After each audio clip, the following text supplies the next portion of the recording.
Ողջունում եմ բոլորիդ, սա թերևս նոր ձևավորված Արցախի հանրային խորհրդի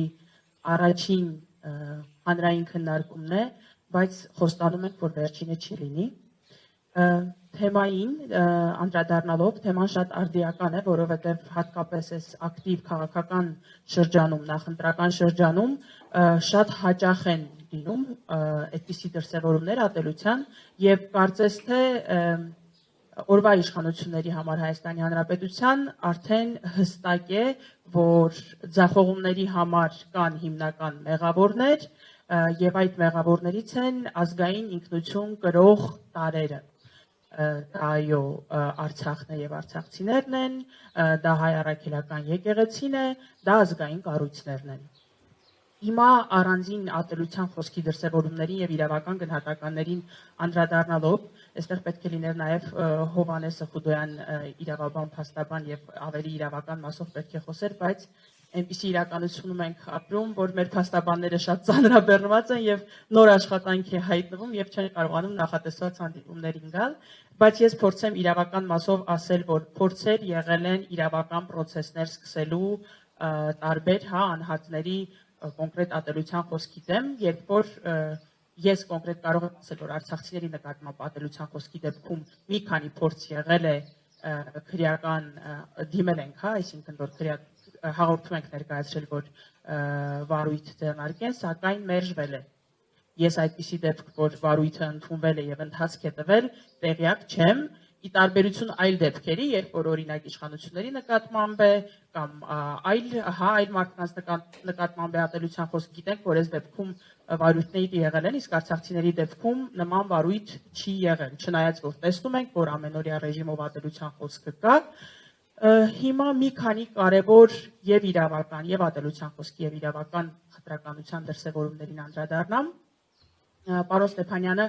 շատ ճիշտ նշեց, ես էլ էի մոտ առանձնացրել, որ ոչ միայն կա ատելության խոսք, այլ նաև կա ատելության խոսույթ։ Այսինքն մենք տեսնում ենք հիմնական նարատիվները, դա անշնորհակալ լինելու, թողնել փախնելու, մեր տղաները զոհվել են, դուք փախել եք եւ այլն, ջուր չտալու, այո, շնորհակալություն, մի բաժակ զինվորներին մի բաժակ ջուր չտալու, Հայաստանը չսիրելու եւ այլն, եւ միշտ կարող ենք զուգահեռ անցկացնել եւ տեսնել, որ այդ խոսույթը համակարգված առաջ է տարվում կամ օրվա իշխանությունների որևէ հայտարարություններից հետո կամ նախորդում է նման հայտարարություններին, այսինքն երբ որ հակաարցախյան որևէ հայտարարություն է պատրաստվում, դրան կամ նախորդում է նման խոսույթը կամ երբ որ որևէ միջադեպ է լինում, որտեղ հակաարցախյան խոսույթով են հանդես գալիս իշխանությունները, ինչպես տեսանք մետրոյի դեպքը, նաեւ Չարենցավանում էր կարծեմ, որ Արցախցի չէր, բայց Արցախյան խոսույթի մասին էր խոսում, Արցախի հարցի մասին էր խոսում եւ մեղադրում օրվա իշխանություններին արդարացիորեն Արցախը տալու մեջ Արմինեն եւ որ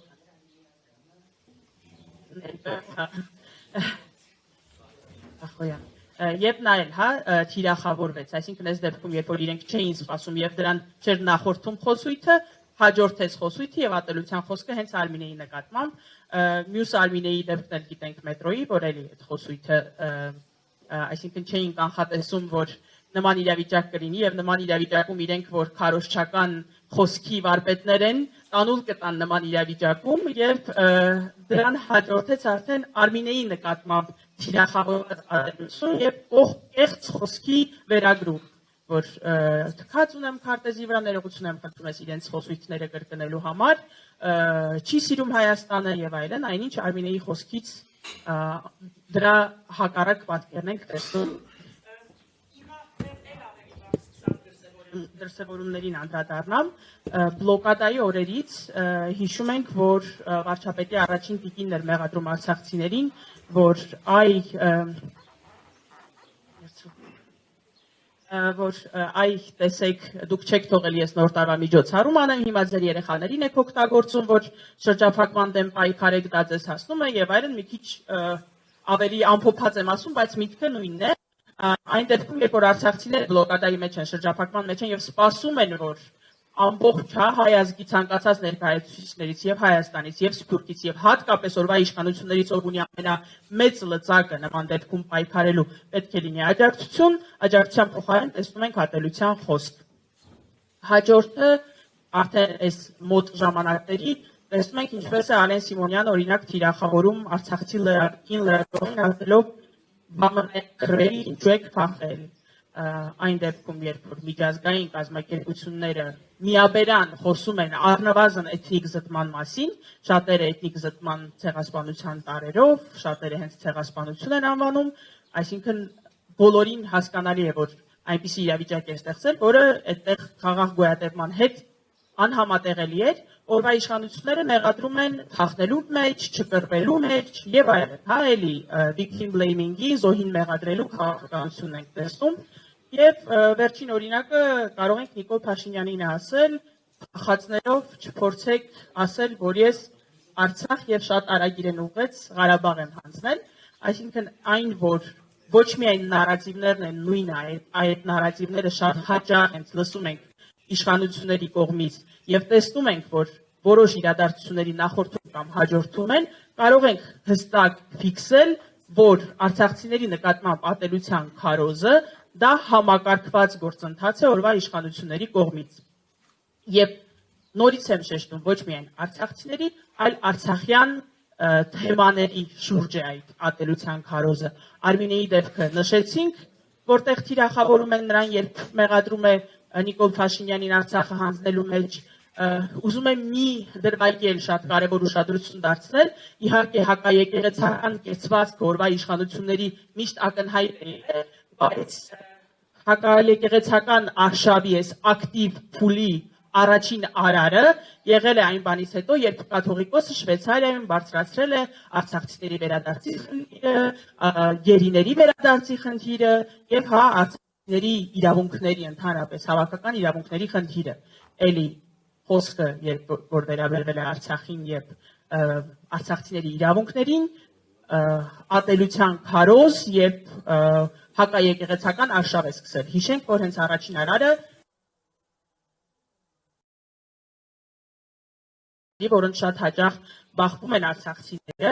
իրավական խնդիրները։ Գիտենք, որ 2023 թվականի հոկտեմբերին, որ ինչ որ որոշում է ընդունվել, որի արդյունքում արցախցիները հակասահմանադրական եղանակով զրկվել են քաղաքացի։